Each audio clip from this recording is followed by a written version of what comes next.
Well, Sanya, thank you so much for joining us for season 2 of Justice Speaks. We use this platform to give POC voices, like we amplify POC voices with this activity, so people of color. So that means, people from India like yourself as well.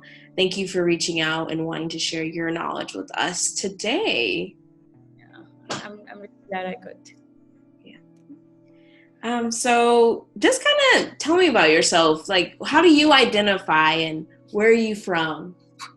So I am from a very small town in India called Dehradun, and it's a very beautiful place, and it's all surrounded by beautiful mountains. And I've completed most of my education from there. And I had to move out for my further undergraduate studies to a better to a better place in terms of more opportunities. And then I went to New Delhi, the capital of India, and then I finished my undergraduate degree there in psychology, which gave me a lot of insights into how human behavior occurs, how we can intervene to produce betterment. And after that, I became really fascinated with how brain, drives human behavior. So that is why I'm currently pursuing my degree in cognitive sciences, which is brain sciences mostly, from Gujarat, from IIT Gandhinagar. So yeah. Awesome. Yeah. So just going to get started kind of with some questions here, kind of just to jog the conversation. As you're a student studying, you're kind of open and learning more about, how we relate to each other. So just as a kind of an icebreaker question, I'm sure you've seen in the US, like the resurgence of like the Black Lives Matter movement and all these things that are happening in the United States. But obviously, racism, colorism, there's a global effect. It's not just a US problem, it's a global problem. So just as a question, what is India's perspective on the race relations on the US? Like, what are people saying? Like, what do they think, people in India? What are they? People have been saying a lot, and as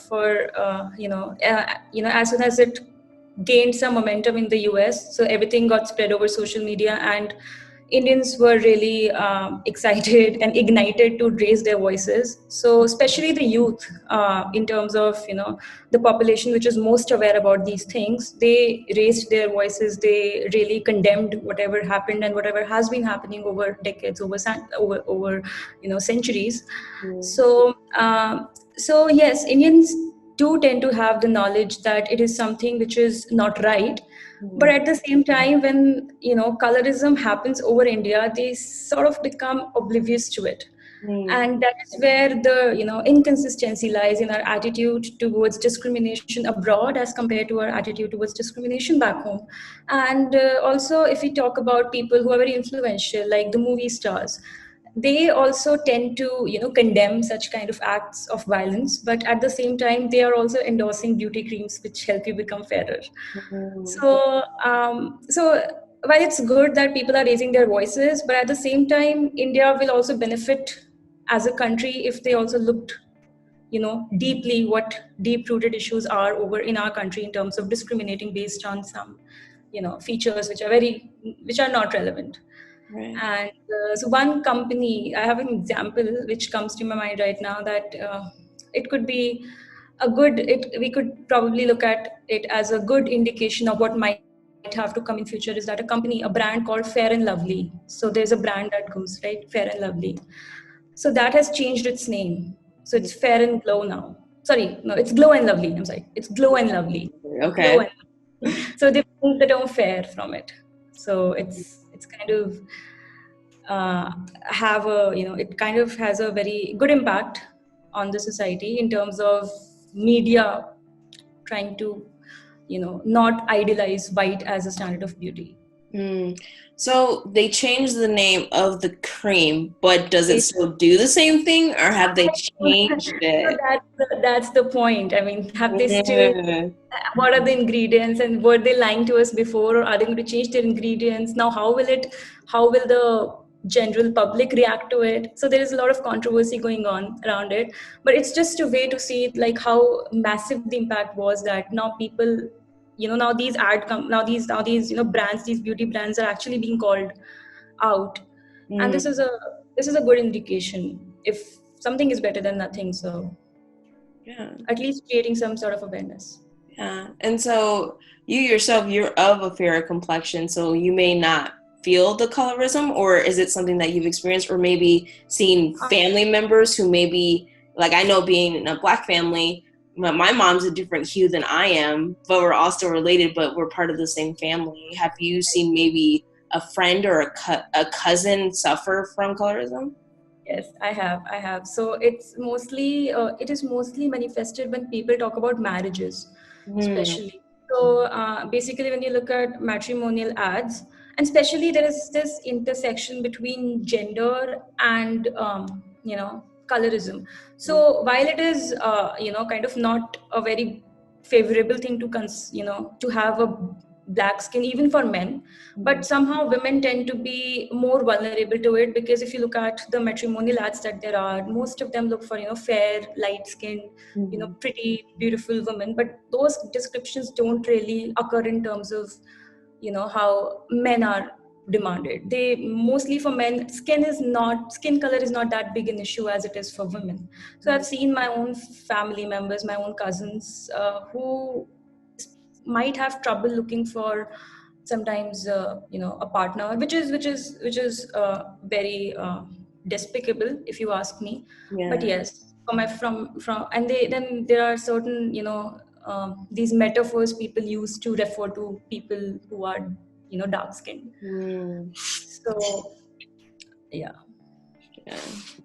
And I was watching a show now that you mentioned like the matchmaking on Netflix. There's a series called Matchmaking in India, Yeah. and it's actually brought in my perspective of what matchmaking is, because it's not always like it is an arranged marriage, but at the same time it's not, because basically they're just trying to follow, like it's like The Bachelor, right? You find some eligible people that may line up with that person, and then they get to choose.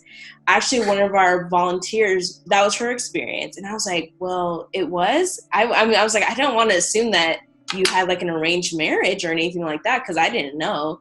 But she's like, well, I got to meet him and I got to choose, and she's happy. So I was like, maybe you guys got something going on over there where you get the choosing. But I remember the matchmaker mentioning like, oh, fair, like when they're talking about the women and stuff, like looking for like a fair skinned Yeah. woman and stuff like that.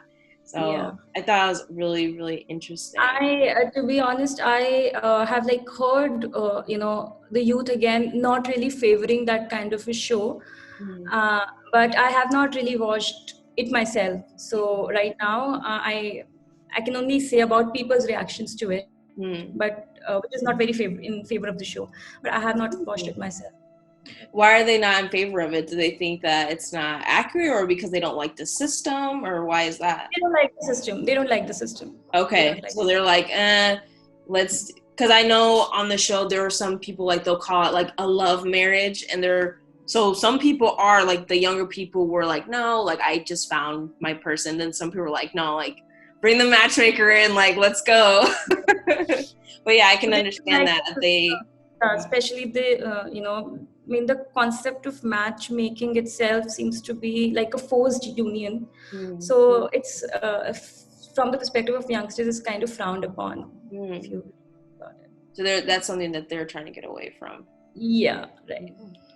And so you're still a student you're still in college, you're still getting your degree, your master's degree.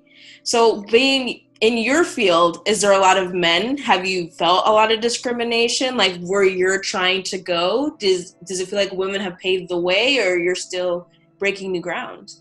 So I think if purely talking about in terms of India, Hmm. I think that the field that I'm in, I think men face more discrimination than women do. Really? Okay. Because so I have my, like I told you, my bachelor's in psychology. Mm-hmm. So I have not been able to figure out why it is that so there's this really famous university in India called Delhi University, which has a lot of colleges affiliated to it, and very few of them offer psychology as a major. And I think 90% of those colleges are all girls. Wow. They don't let men enter. So men have very few options. So to pursue something as fascinating as psychology, which is very Wow. saddening. And also, I mean, in terms of, if you talk about in terms of ranking, so these colleges which are most, highly ranked, those are all girls, while the colleges which are good enough, but they don't score, towards the top rungs of the hierarchy in DU, they are they are co-educational, but that really puts men at a disadvantage, because if they want to, if even if they have the percentage to be able to go to a college, which is very highly ranked, they can't, because they won't let them in. Hmm. So men have, like, this is some kind of a discrimination. And also for being a within the colleges where both men and women are allowed, women are given some relaxation in terms of the percentage. So Wow. men still have to kind of score higher than women in those colleges where they are even allowed. That is really interesting because usually globally it is men who, you Men who know, dominate. they Yeah. get the relaxation, they're admitted more. I think they said women do take advantage of the educational opportunities more, but sometimes like in the workplace. So that's college. In the workplace, is it still the same where women have this advantage? I don't think so, because if I look at the labs, Mm-hmm. at least in biology that now I have entered into, uh, they are mostly dominated by men. So Okay. the labs are still. I mean, that may not necessarily indicate explicit discrimination, but the responsibilities that come to you as a woman, Right. like, that you have to be married by a certain age and you have to have children by a certain age. So that is probably more of a deterrent towards them not being able to access, the top positions in academia, as compared to them simply being a woman, because they have had the educational opportunity.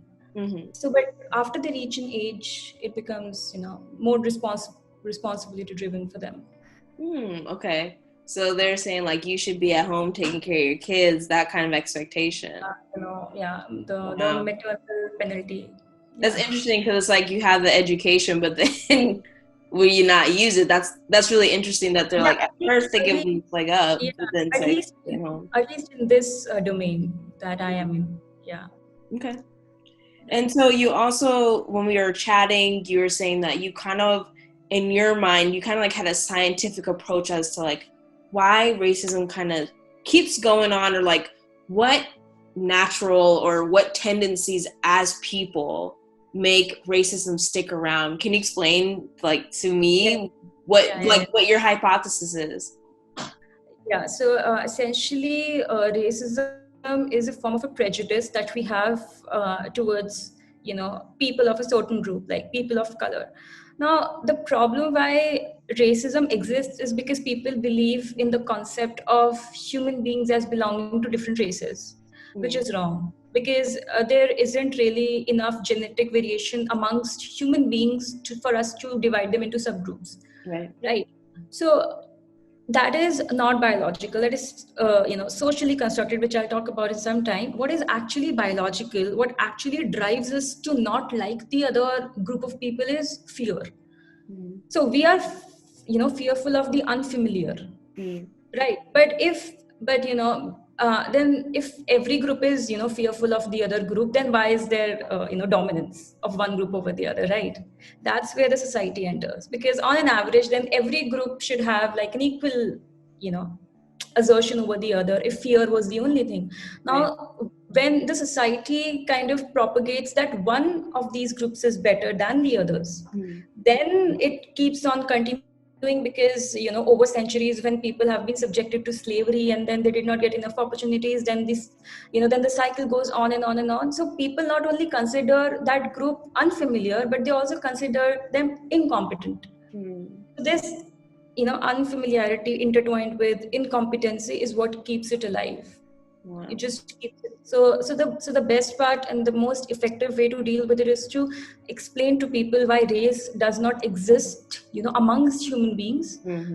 and that it is a very socially driven concept which has been propagated and perpetuated to satisfy certain political Mm. and societal agendas. Which we all know. It always is like the advantage of one group to keep another group down, Yeah, also it, unfortunately. yeah, also interestingly, when you look at the person of your own race, the brain region that gets activated is the brain region which is just meant for facial recognition, right? So if I look at a person, if a white person looks at another white person, then what brain area gets activated is the fusiform area, which is meant for face recognition. But if they look, at a person, at a black person, Mm. right, then the fear part of the brain gets activated. Mm. So so so you see how complicated it is, that when you look at somebody unfamiliar, there is so much fear that the face recognition doesn't have to do with as much as fear has to do, because you have to kind of protect yourself from the unfamiliar. But society has given you so much of privilege that you don't really see the need to protect yourself. You try to just assert yourself onto Mm. them. So that is how it operates. Wow. And yeah, so it's just a society that can do something about it, and not really, because fear will always be there, right? Fear of the unfamiliar is actually Right. important. Right. But it's when that fear is, more advantageous to one group over the other, that's where the inequality arises. Yeah, and where problems Yes, continually stem from. yes, Wow. yes. Well, thank you for breaking it down for us in that kind of way, just to I hope relate. I was able to explain a little. Yeah, you were. I loved it. And before we close, was there anything else that you wanted people to realize about Indian culture that's extremely positive and like, I'm sure, well, you haven't been in the United States yet, correct? I haven't been to the United Not States. yet. So, but is there just something that, because this is going to be a mostly US audience, is there anything that you'd want them to know about Indian culture that you love, that you treasure? And there's things that we all have to work on, but what are some things that you just love about India? Okay, so one thing that I just love about India is its food. And Mm. like people should really, really, if they ever come to India, they should really have it. And it's very diverse, it's amazing. And I think I don't know, but then what I've heard from people living in the US is that you can never get to have that kind of taste that you can have it in India. Mm. So, I mean, food is something that I love a lot. And Yeah. apart from that, you know, even though there are differences, but there is also some sort of solidarity that comes. So when even though we have differences, based on color, religion, but we're still knit together at Mm. the end of the day. So although there is some sort of discrimination and violence, but there is still tolerance amongst all of us, which we have developed over the centuries, over the years. So this tolerance, even though flawed sometimes, even though not enough, but that tolerance is something that I really treasure. And I would really ask, and I would really request, the audience that is watching the show, that they try to become more tolerant by educating themselves that these factors of discrimination are very inconsequential. They don't have any grounds in biology, in psychology, in neuroscience. It's only socially constructed. And if we look back at history, we will know why these labels have been propagated and why people support them. Right. And maybe not even tolerance, but like more like understanding. It's not because you are, accepting of someone else doesn't mean you have to lose what you have. You can say, oh, they're different. I acknowledge that. And that's fine. It doesn't have to make me change my Yeah. life. All I have to do is be respectful of their culture. And then they can respect mine. Yeah, and also it is very common for people to identify, to bolster their own identity by demeaning other people. So Mm-hmm. that is very natural. But if we recognize that it is a natural tendency in us, we can unlearn it. You So can. just like we can unlearn it, we can unlearn the tendency to demean and demoralize other people to feel better about ourselves. We don't necessarily have to, feel superior over other people, over other groups. And yeah. Yeah, I totally agree. Well, Sanya, thank you for your time and joining us on Justice Speaks. Thank you so much for inviting me over. Of course. You have a great night. You too. Okay.